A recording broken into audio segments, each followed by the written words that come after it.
Diz assim: se o Senhor não edificar a casa, em vão trabalham os que edificam.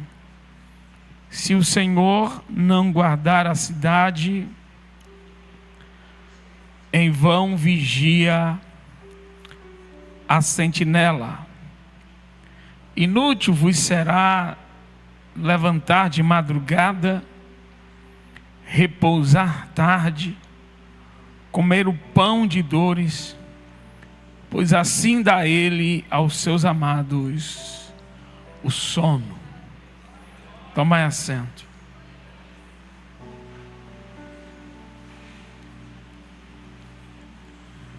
Estamos diante de uma geração de pessoas cansadas.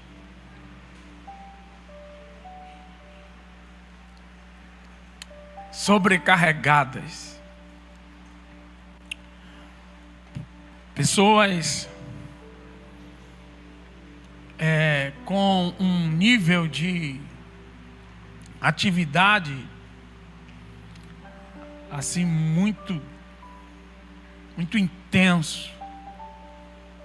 Pessoas em busca da vitória, da conquista.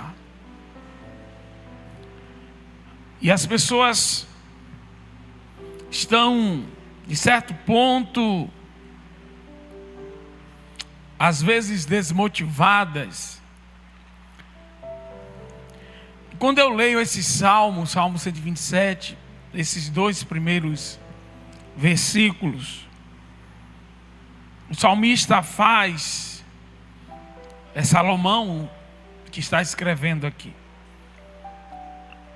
ele traz uma reflexão muito profunda da ação de Deus na vida humana.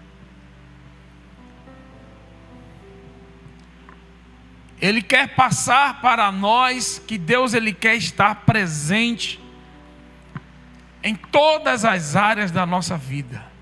Diga comigo: Deus em todas as coisas. Nós precisamos incluir Deus em todas as coisas. Não podemos ter o luxo, se é que eu posso, eu acho que essa palavra até está mal aplicada, de simplesmente pensarmos que nós temos esse conhecimento, esse discernimento para saber de fato ou entender qual é o caminho certo, o que realmente devemos fazer ou não. Não, nós precisamos, todo cristão precisa entender isso. Você precisa ser guiado pelo Espírito de Deus nesta terra. Você não pode simplesmente acordar e sair fazendo as coisas, e lá no final você espera por um resultado, o resultado não vem, e aí você vai até Deus. Esse fluxo, ele está errado. É interessante que o salmista aqui, ele não ordena que a pessoa que está construindo a casa deixe de trabalhar. Nem sugere que a sentinela que deveria negligenciar seus deveres, nem que os homens deveriam demonstrar sua confiança em Deus ao nada fazer. Deus não está dizendo cruze suas mãos. Não é isso que está aqui. Não faça nada que eu cuido de tudo. Não.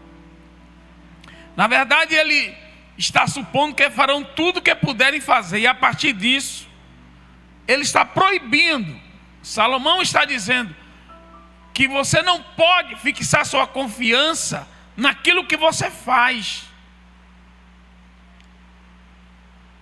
Ele está trazendo para você uma verdade de que, a menos que Deus ofereça o seu poder para efetivar essas coisas, essas segundas causas, a menos que isso aconteça, tudo isso que você faz é vão.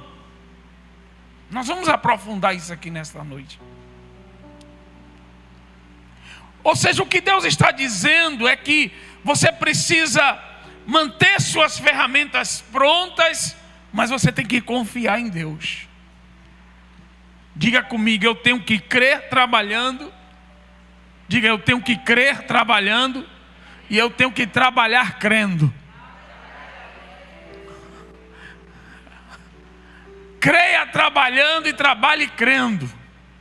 Porque na verdade é a fé que vai te dar direção, que vai fazer com que todo o seu esforço ele seja recompensado por Deus. Por quê? Porque haverá uma direção, haverá uma proteção, haverá uma bênção de Deus sobre a tua vida.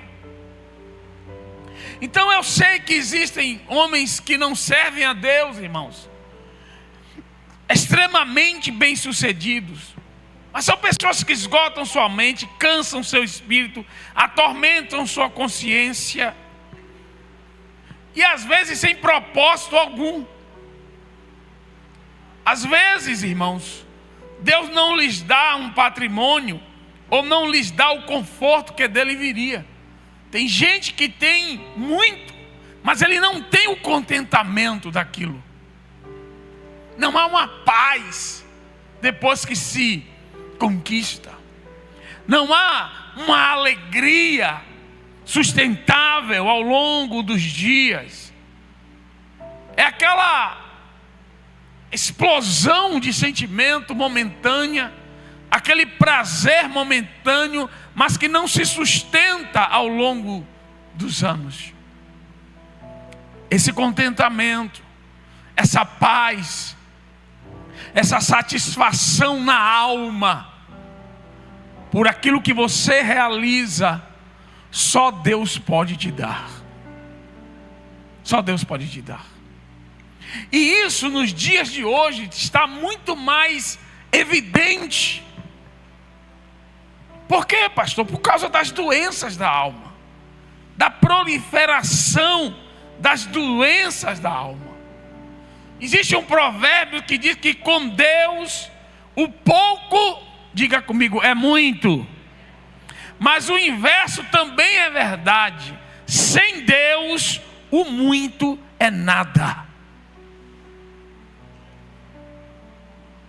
Porque você pode entrar aí mesmo hoje na internet e você vai observar pessoas que tiraram as suas vidas, que pelo olhar do sucesso, daquilo que é sucesso, deixem a luz acesa, por favor. Pelo olhar daquilo que é sucesso, nós precisamos entender. A gente olha, não, aquela é a vida que eu queria ter. Daqui a pouco a pessoa está, você vê, a pessoa está em crise, a pessoa está em depressão, a pessoa está, ela se sente uma pessoa triste. Então o que é o sucesso? O sucesso é o contentamento. O sucesso é uma realização, é um contentamento, é uma realização da alma. Então você pode ter pessoas com muito e com quase nenhuma realização, quase nenhum contentamento. E você pode ter pessoas com pouco e totalmente realizados em Deus. É disso que o salmista está falando. Ele está falando do contentamento. Ele está falando de um esforço que tem retorno e de um esforço que não desgasta a tua alma, que não desgasta a tua vida. Pessoas que estão se matando para trabalhar, literalmente. Pessoas que não estão vivendo, estão sobrevivendo, porque a alma nunca se farta. Sempre está pouco para ele. Sempre está precisando de mais. Sempre está precisando de mais alguma coisa, mais outra coisa. E ele nunca se satisfaz. Essa é a verdadeira pobreza. O que é a riqueza?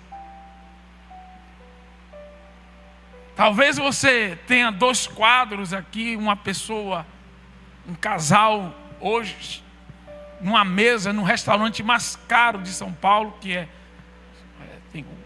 tem lá o 3 estrelas. E um outro casal em uma simples churrascaria, aqui na Bahia mesmo, em Salvador. E você pode dizer assim, não, rapaz, aquele casal ali tá.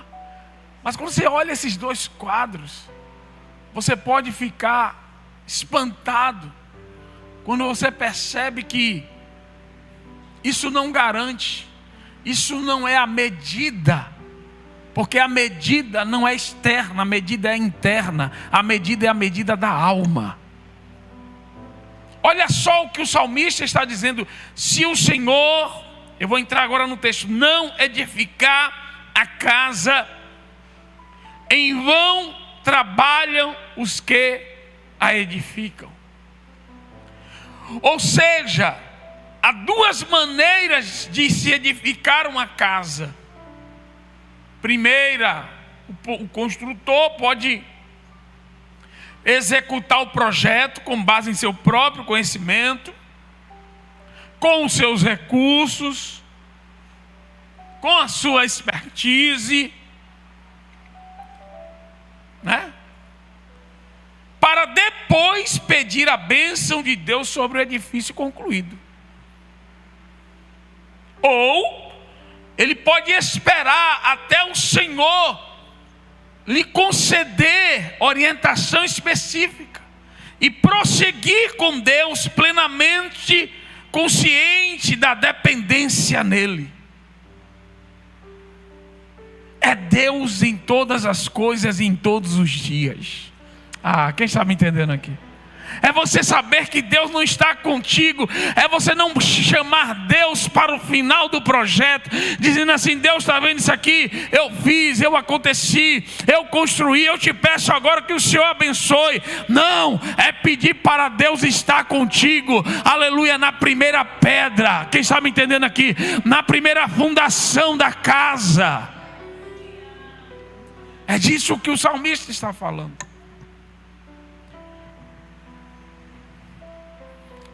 Irmãos, meu Deus.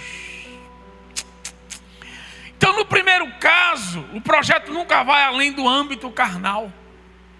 É carne, você fez e você quer a bênção de Deus. E é interessante esse negócio da bênção. Eu sempre vou falar isso para vocês, não adianta. A bênção de Deus, ela só vai cair plenamente sobre uma pessoa quando ela estiver no lugar certo. Não adianta você estar fazendo algo que não é propósito de Deus para a sua vida e você pedir a bênção de Deus. É como você tentar encher um balde com o chuveiro ligado e o balde afastado do chuveiro. Nunca vai encher. Mas o chuveiro está caindo água. E a pergunta é: quantos de nós cometemos esse erro? E aí você vai entender porque o salmista está falando de cansaço, de exaustão. O salmista está dizendo: em vão trabalham os que a edificam. É vão. Por quê? Porque é uma exaustão, é algo sem Deus. Irmãos, não queira construir sem Deus. Construir sem Deus é coisa vã. Aquilo ali vai gastar você, vai exaurir as suas forças, vai exaurir as suas energias e não trará contentamento. Não trará o senso de realização, de paz, de uma verdadeira alegria. Mas a única forma de nós construirmos em Deus e com Deus é quando nós estamos ouvindo e nós nos permitimos ser guiados pelo seu Espírito. Louvado seja o nome do Senhor. Então eu ouso a dizer nesta noite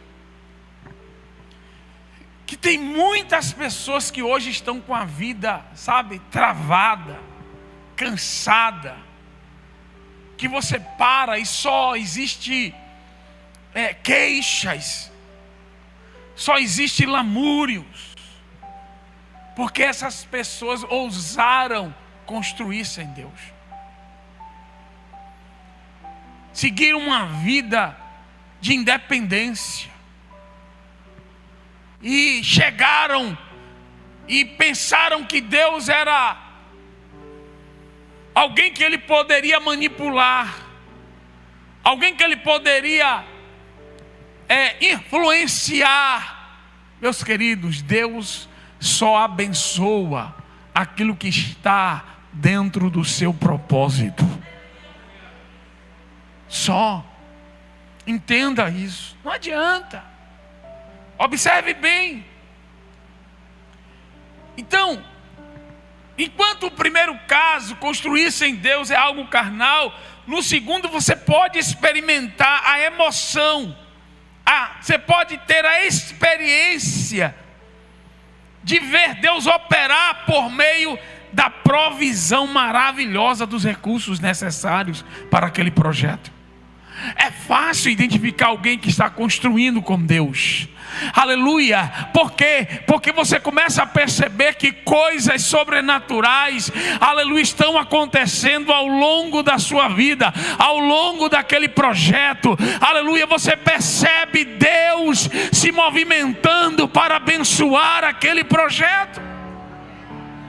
É Deus abrindo portas, é Deus trazendo as pessoas certas, aleluia, na hora certa. Irmãos, é algo tremendo isso. Eu me lembro que quando a gente foi reformar esse lugar aqui, vocês não vão acreditar. Aí a gente estava na hora de a gente comprar os vidros da fachada. Aí Deus enviou uma mulher num culto aqui, que o cunhado, não, o genro, era dono de uma vidraçaria. Aí ela disse: não, pastor, eu queria apresentar, o senhor falar do vidro. E ela só veio só para isso, depois sumiu. Aí eu fechei, a gente conseguiu fechar em várias, acho que foi 18 vezes, ou 24 vezes no cheque. Um negócio assim inimaginável. Aí chegou a hora de nós trocarmos o telhado. Aí apareceu um cidadão no culto que tinha uma empresa que fazia o serviço do telhado. Ele só passou aqui o tempo de fazer o telhado, depois foi embora, sumiu. E isso aqui na igreja se repetiu em vários processos da reforma. Então, quando você está construindo com Deus, a alegria, ela não acontece apenas na conclusão. Quem já entendeu aqui? Ela acontece no processo. Todo dia é uma alegria nova. Todo dia é uma vitória, todo dia é uma comemoração. Quem está me entendendo aqui? Enquanto você não tem que esperar tudo concluir, aí vai aquela festa, aquela coisa toda. Não. Quando você está construindo com Deus, é alegria todos os dias. É surpresa de Deus todos os dias da tua vida. Quem recebe essa palavra aqui, meu irmão? E a gente viveu isso aqui. Nós vivemos isso aqui. Então observe bem. Meu Deus.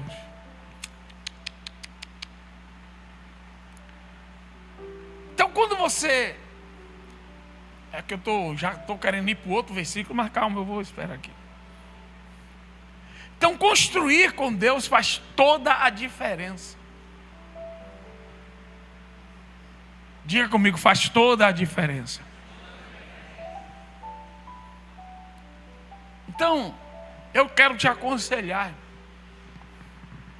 Quando você estiver assim, sabe, pensando em entrar um projeto grande na sua vida, em algo com um investimento considerável, não vá de qualquer jeito. Não faça isso. Um casamento, comprar uma casa, comprar algum bem de alto valor, entrar numa sociedade. Peça a orientação de Deus. Pergunte a Deus se esse é o tempo certo de fazer isso. Se essa é a pessoa certa para estar com você no processo. Não fique agoniado em terminar logo. Porque às vezes você pode terminar, entrar numa barca furada dessa, investir tempo, dinheiro, energia, investir uma coisa que custa caro hoje, que é a emoção. E no final de tudo, você não vai ganhar nada na frente. Às vezes você tem até aquilo ali, conseguiu até construir, mas você está mais acabado do que antes. Não tem alegria naquilo, não há contentamento. Sabe por quê? Porque Deus não estava no negócio. Então um crente, ele busca a orientação de Deus. É agora, Senhor, é a hora certa, esse é o ano, esse é o momento, essa é a pessoa certa. Ore, meu irmão.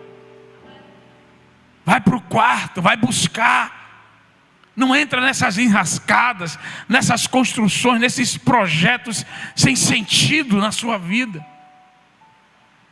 Ainda tem aqueles que entram e saem do projeto pela metade. Por quê? Porque no meio do caminho viram que não era de Deus. E aí entra o demônio aí. Tem um demônio que rouba tempo dos crentes. Ele é especialista em roubar o seu tempo. 2 anos de curso, desiste. 3 anos estudando para um concurso, depois desiste. Quem está me entendendo aqui? Aí sai de um curso, entre outro, sai de outro, entre outro. Começa a construir. Eu vou fazer isso aqui agora não vou mais não. Agora não, eu vou comprar isso, agora não vou mais não. E Satanás está roubando as suas energias. A sua alegria. A sua disposição em fazer as coisas. Porque quando você sai de algo, você já não tem a mesma disposição para fazer outra coisa. Você já fica né? E aquilo ali vai sendo, exaurido. Aquilo vai sendo roubado. Aquilo vai sendo sugado. Por que não esperar? Por que não orar primeiro? Por que não buscar a orientação de Deus primeiro? Para que essa agonia? Sabe? Então Salomão está falando sobre isso aqui. Aí nós estamos dentro de uma geração de pessoas cansadas. Sabe por que estão cansadas? Porque estão construindo sem Deus. Em vão. Olha o texto, irmãos. Se o Senhor não edificar a casa, em vão trabalham os que edificam. É vão o trabalho. Não serve para nada. Não serve para nada em quê? Não serve para nada para a nossa vida. Não serve para nada para aquilo que Deus tem para nós. Não nos complementa, não nos realiza, não nos traz contentamento, não traz alegria para nós nem para a família. Você já viu aquele carro que o cidadão comprou fora da direção de Deus? Foi uma desgraça da família. O carro só vive quebrando. Sugou o orçamento da família toda. Quebrou não sei o que lá, quebrou o motor, bateu, não sei o que lá. E aquilo que serviria para ser uma alegria foi um terror. Colocou a família em dívida. Só porque o cidadão acordou um dia e disse assim: vou comprar um carro, vou comprar esse carro aqui. Eu achei bom. Vou comprar esse Fusca aqui. Tem um irmão aqui que comprou um Fusca que foi 2 alegrias. A alegria de... Não é meu amigo ainda, um amigo que ele era uma agonia para comprar um bugre. Rapaz, enfim, apaixonado por um bugre. Não, rapaz, Nilson, porque rapaz, já fui ver uns 3 aí. Eu disse: você vai comprar esse bugre? Vou comprar o bugre. Aí comprou o bugre. Rapaz, comprei. Aí aquela coisa toda de bugre, 3 meses depois, está ele lá. Eu disse: que foi, rapaz? rapaz, aquele bug ali, já estou querendo vender. Você não estava agoniado com esse? Não era o que eu esperava não é? Tomou prejuízo, foi vender o bug, não conseguiu vender pelo mesmo valor. E foi prejuízo.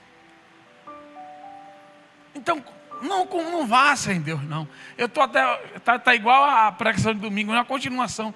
Irmão, vá com Deus. Construa com Deus. Porque senão você vai chegar, sabe, naquele...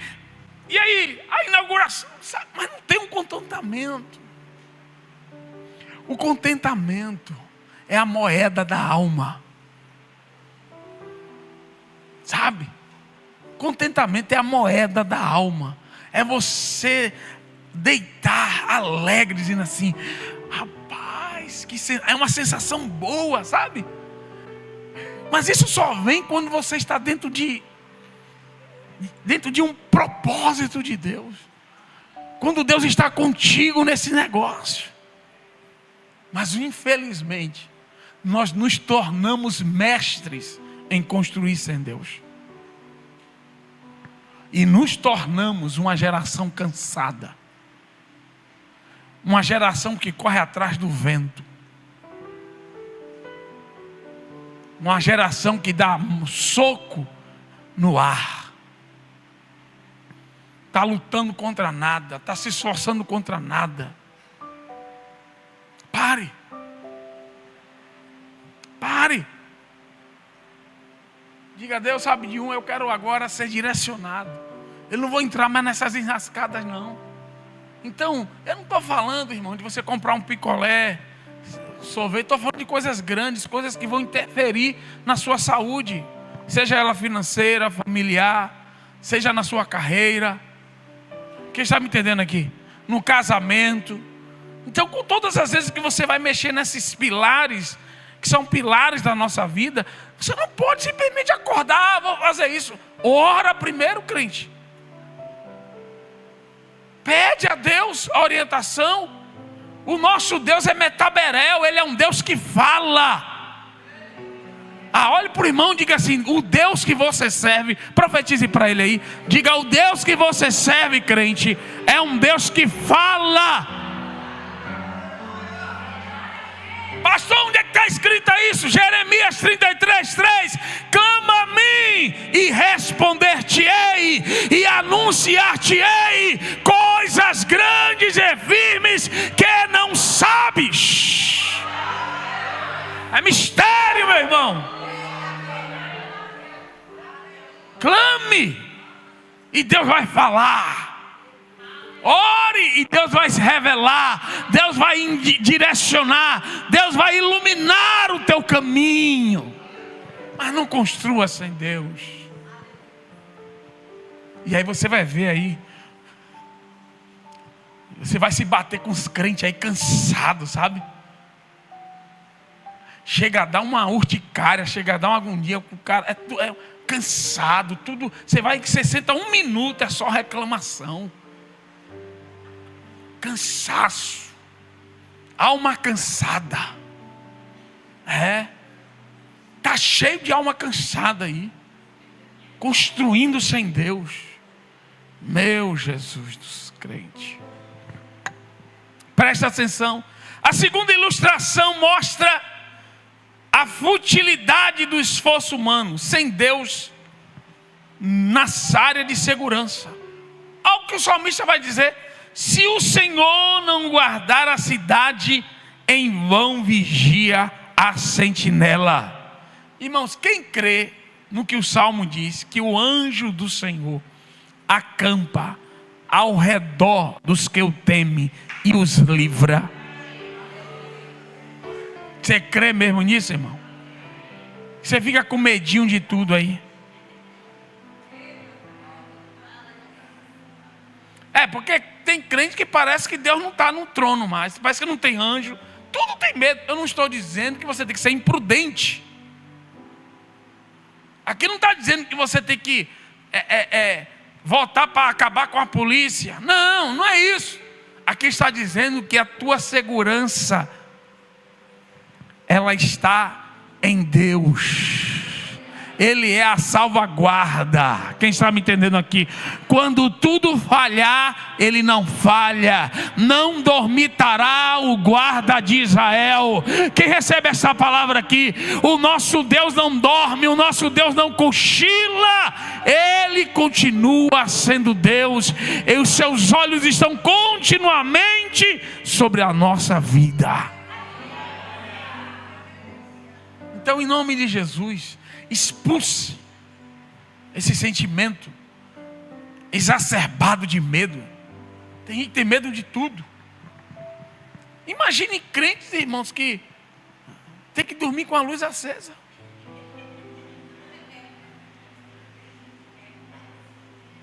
Na hora da oração, você vai vir aqui para orar por você. É sério? Mas ele dorme com a luz acesa porque ele tem medo. O anjo do Senhor está com você ali, ó. Você está dormindo e o anjo está com a espada desse tamanho lá.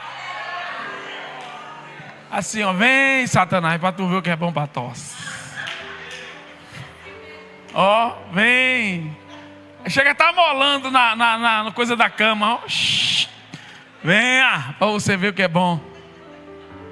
Você tem que entender isso. Isso é promessa de Deus, irmão. Você já viu aquelas pedras de amolação que fica amolando? O anjo, acho que fica, na hora que a gente está dormindo, já que a gente não está se movimentando, acho que ele pega aquela pedra e fica amolando a espada, ó. Já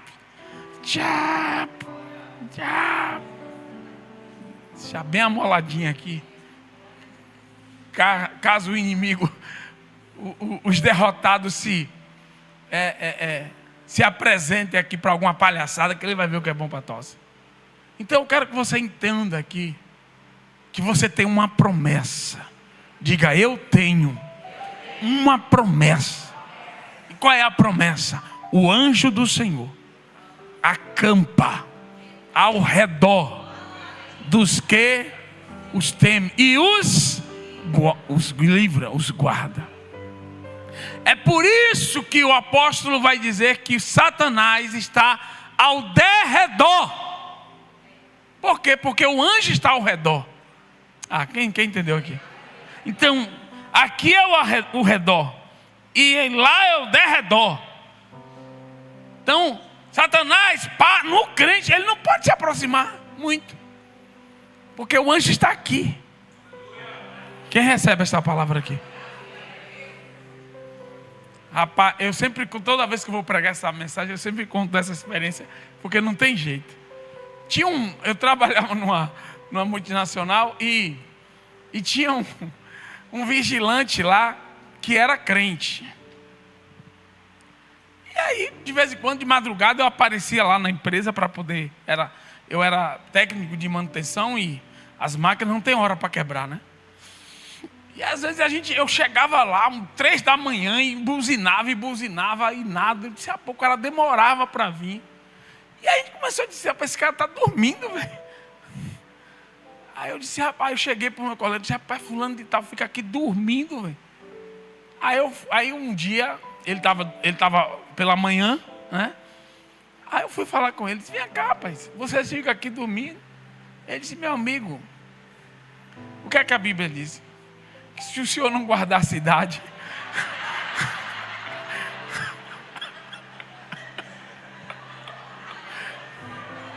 em vão vigia o sentinela. Deus me guarda. Rapaz, que cara de pau. Rapaz, eu nunca me esqueço isso. Ele chegou para mim com um versículo bíblico para justificar a soneca dele. Só o sangue de Jesus. Então, queridos, vamos para a terceira imagem. E eu já encerro, 9 minutos. Diz assim: inútil vos será levantar de madrugada, repousar tarde, comer o pão de dores, pois assim dá ele aos seus amados o sono. Isso aqui é muito forte.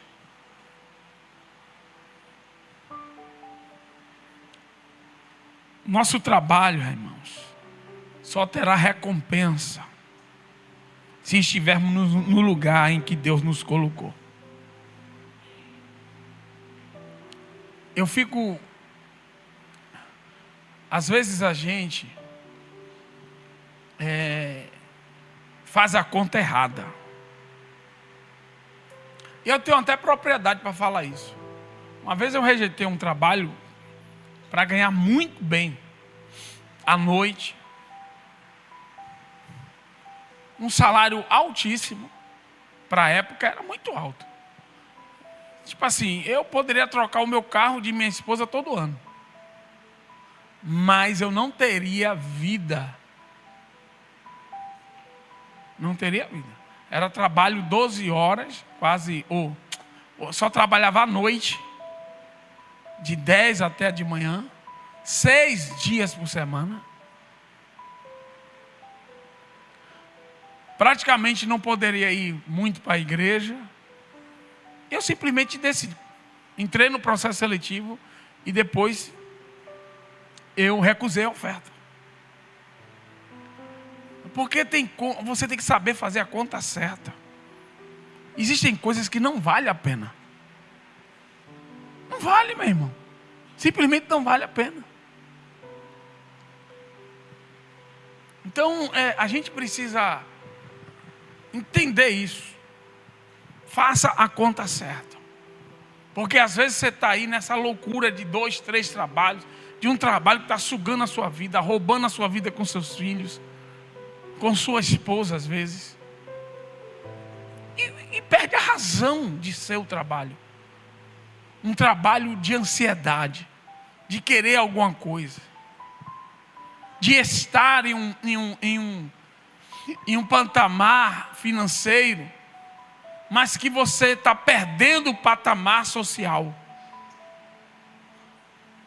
Seu nível financeiro subiu, mas o seu social desceu. Como assim? Você não tem relacionamento com os filhos, você não tem relacionamento com amigo, você só faz trabalhar. E a vida é um equilíbrio, na verdade. Amém, irmãos? A gente tem que buscar esse equilíbrio. Mas o problema é que o que Satanás vende para as pessoas é que o que importa é o dinheiro e nada mais. Isso que é vendido. O que importa é ter um iPhone 20, né? Agora está em que número aí? 16. O que importa é você. É isso que importa. Isso que é vendido, mas isso é uma grande mentira. Quem está me entendendo aqui? Então eu já recusei 2 empregos na época. Primeiro pela família, o segundo pelo ministério. Justamente quando eu coloquei isso na balança. Todos os 2 com alto salário. Então, o que eu quero passar para vocês aqui é que existem contas que elas não são feitas na calculadora. Eu vou repetir, existem contas que não são feitas na calculadora. Você está somando errado, você está somando no lugar errado.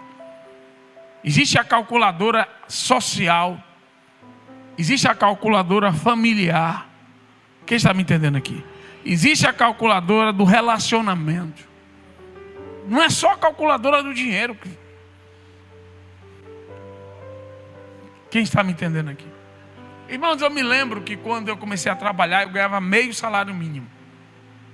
Ganhava quanto? Diga comigo, meio salário mínimo. Era o meu salário. Claro que eu não morava de aluguel. Meu pai tinha construído uma casa aqui e o dinheiro era só para a alimentação. Ele pagava a água, a luz e eu apenas a alimentação, roupa, aquela coisa toda. Mas eu me lembro que com meio salário mínimo eu conseguia viver. Porque eu vivia dentro daquilo, da minha realidade. Eu não poderia chegar lá e comprar carne de primeira. Me dê aí um alcatra, um filé especial. Eu vivia dentro da minha realidade. E se tem uma coisa que meu pai nos ensinou, é viver dentro da nossa realidade. E essa é a única forma de você subir financeiramente. Subir de nível financeiro. Não existe outra forma. Não existe. Quando você vive dentro da sua realidade, você consegue acumular. Você consegue prosperar. Mas não é isso que as pessoas... Não é isso que a mídia vai te ensinar. A mídia te ensina a ostentar. Então, às vezes eu chego às vezes em alguns lugares, em alguns bairros, que eu vejo um carro na frente da casa, que o carro é mais caro do que a casa. Isso não entra na minha cabeça. Eu disse, como é que o cara está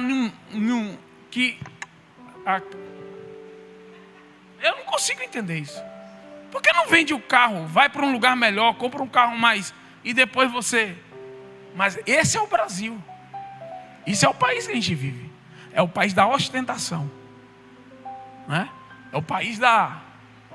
Né? Porque como é que seu patrimônio maior é algo que está perdendo valor ao longo dos anos? Como é que isso funciona? Isso não entra na minha cabeça. Quem está me entendendo aqui? Então, às vezes, a gente entra nesses negócios aí, nessas enroscadas de Satanás. Da ostentação, da ansiedade, do mostrar. Então, quando eu pude viver comendo carne de primeira, graças a Deus por isso. Eu já contei aqui da felicidade que eu tive quando eu comprei meu primeiro carro, um Uno. Básico, sem nada, uma quentura terrível, verão com aquele Uno, só Jesus na causa. Suava mais do que condenado. Mas eu estava feliz. Eu andava de ônibus. Continuei suando, mas agora sozinho. Não tinha mais o empurra-empurra do Pituba Ribeira, que era onde a linha que eu pegava. Era terrível, irmão. Eu me lembro até o código até hoje, 0218, era luta. Então, assim...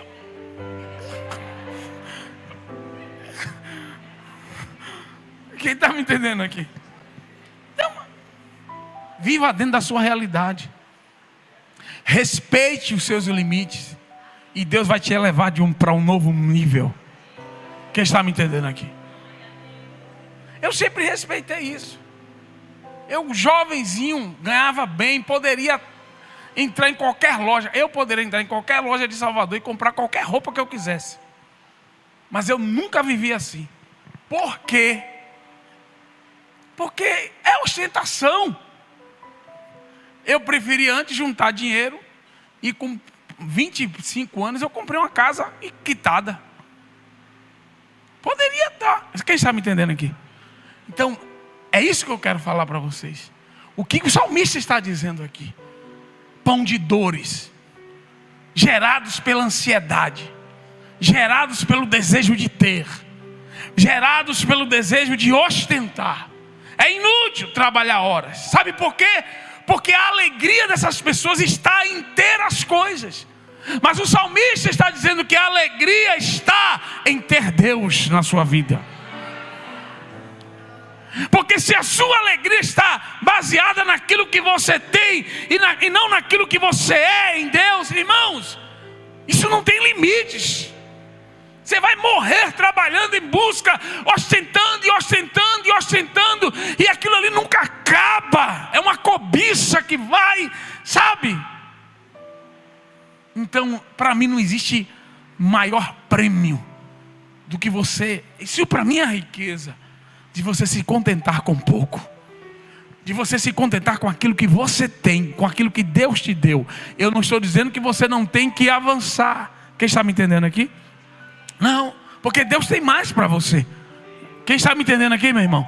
Deus é o dono do ouro e da prata. Deus tem coisas grandes para nos dar. Mas qual é o segredo? É que o nosso trabalho não seja motivado pelas nossas ansiedades. O nosso trabalho tem que ser motivado por uma direção divina.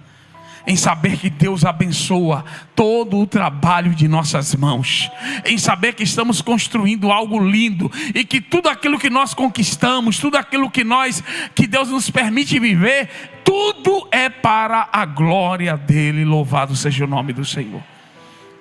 E eu quero encerrar aqui. Este salmo, ele não nos incentiva a cruzarmos os braços, viver à custa de amigo. Não.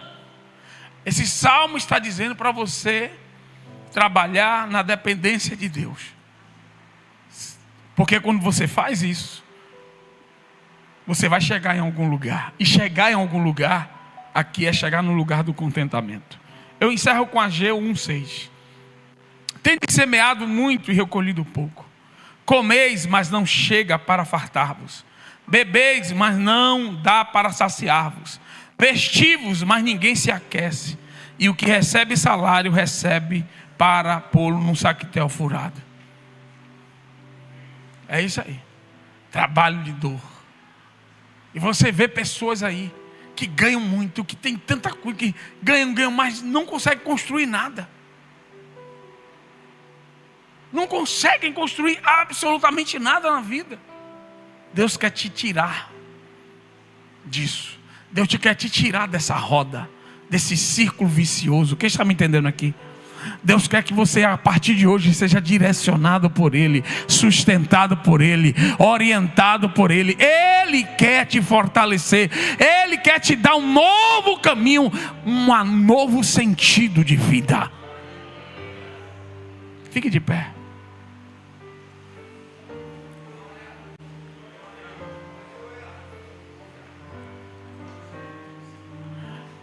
Zacarias 4:6. Não por força nem por poder, mas pelo meu Espírito, diz o Senhor dos Exércitos. A gente corre o risco de depender do poder do dinheiro ou da engenhosidade humana. A vontade de Deus, porém, não se concretiza aí. Deus quer que a gente dependa dEle. É dEle que nós temos que depender. E Deus vai te alçar em lugares altos. Quem crê nessa? Eu não estou aqui te ensinando para viver uma vida de mediocridade, pelo amor de Deus. Não é isso. Mas uma vida de dependência, de direção de Deus. Porque Deus é Deus para te frear, mas Deus também é Deus para te acelerar. Quem me entende aqui? Ele é Deus para te frear, mas também é Deus para te acelerar. Mas tudo tem que ser como Ele quer, na dependência dEle. Porque só Ele pode te pagar. Diga comigo, só Deus pode me pagar com a única moeda que a nossa alma aceita: contentamento. Essa moeda ninguém pode te dar. Só Deus tem isso. O contentamento. Então você vai ver pessoas que têm um nível social muito mais menor do que você, mas são muito mais felizes. Você vai se encontrar com gente aí simples, a vida simples, mas totalmente satisfeitos, realizados, cheios de Deus, alegres, sabe? Pessoas para cima. Eu conheço pessoas assim. E para ele não está faltando nada, está tudo certo. Ele acorda todos os dias e agradece a Deus pela vida que Deus deu a ele. É uma vida digna, é uma vida justa, mas é simples. Mas é uma vida de contentamento. Então, por favor, continue almejando lugares altos, mas não ponha a sua alegria, a segurança da sua vida nos lugares altos. Ponha em Deus que te leva até lá. Você não tem que viver, não estou ensinando ninguém a viver vida aqui de mediocridade. Não é isso. Mas de dependência em Deus. E se Deus não quiser que você vá para lugares altos, Ele vai te dar o mesmo contentamento se você estivesse lá. Quem está me entendendo aqui? Eu já vi pessoas que receber propostas, e aquelas propostas para ganhar muito mais dinheiro, e dizer assim: rapaz, não vou não. Você é doido, mano. que a tribulação, a agonia de vida, eu estou muito bem aqui onde eu estou. Eu estou alegre aqui, sabe? Não, rapaz, mas é para você. Não, você não está entendendo. O pessoal que só vê o dinheiro. Você não está entendendo uma proposta irrecusável. Não, não é. Porque ele entendeu que Deus não quer. Então nem toda boa proposta vem da parte de Deus. Às vezes tem que recusar mesmo. Como eu já recusei algumas. Era boa profissionalmente, financeiramente, maravilhosa. Mas eu entendi que não era a direção que Deus tinha para mim. Então construa em Deus. Confie na segurança que Deus te dá. E trabalhe com a força que o Senhor te dá. E quando você estiver dormindo, Deus está trabalhando por você. Quando você for dormir, Deus está te dando. Olha para o irmão e diz assim: vá dormir, meu irmão. Descansa. Descansa essa alma cansada. Deixa dessa agonia. Busca a direção de Deus. Eu quero orar por você que está cansado. Deus disse: olha, ore por aqueles que estão cansados. Você está exausto. Você tirou férias, não adiantou de nada. O fim de semana não adianta. Você já pensou que era algo físico, mas não é. É a alma que está cansada.